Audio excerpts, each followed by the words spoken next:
Tonight we begin a week of celebrating our town Marquette. It's part of a continuing effort to salute the places that make Upper Michigan someplace special.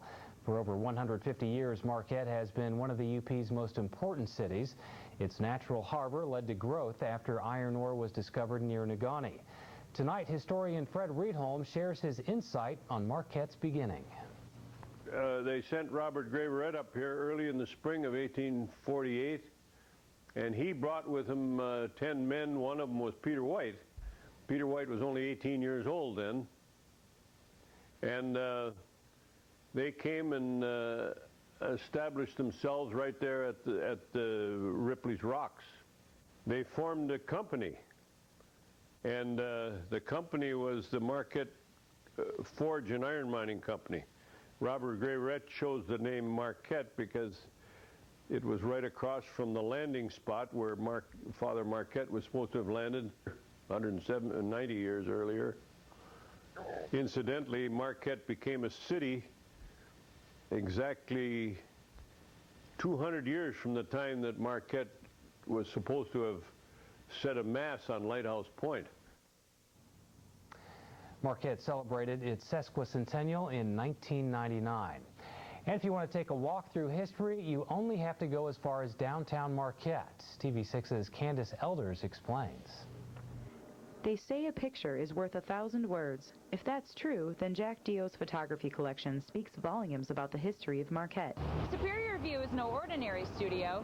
Jack Dio and his staff are experts at restoring historical photos of the Upper Peninsula. The photos illustrate the lives of the men and women who built Marquette. This photograph of Mr. Mather was taken on Grand Island, and of course he had a camp there, and he was probably entertaining friends at Grand Island at the turn of the century. Peter White in a pose where he looks a little more relaxed. He was, of course, one of the early founders of Marquette, and he's posing with his family. You also have shots of Mr. Shiras in the boat with Mr. Hammer, his assistant, in the. Dio started his collection 26 years ago when he bought the largest and oldest collection in the Upper Peninsula, belonging to B.F. Childs. Mr. Childs went all the way around Lake Superior in the 1870s and shot all the Indian encampments, all the mining encampments, and we have all those photographs from his trip in 1870. Dio has cataloged 20,000 images and acquired 100,000 glass plate negatives. And after that, they just started rolling in. Studio negatives were found in basements and attics, and lucky me, people would come to me and tell me about it, and everybody's got a great photo in their albums, and I get to see those. Candace Elders, TV6 News, Marquette.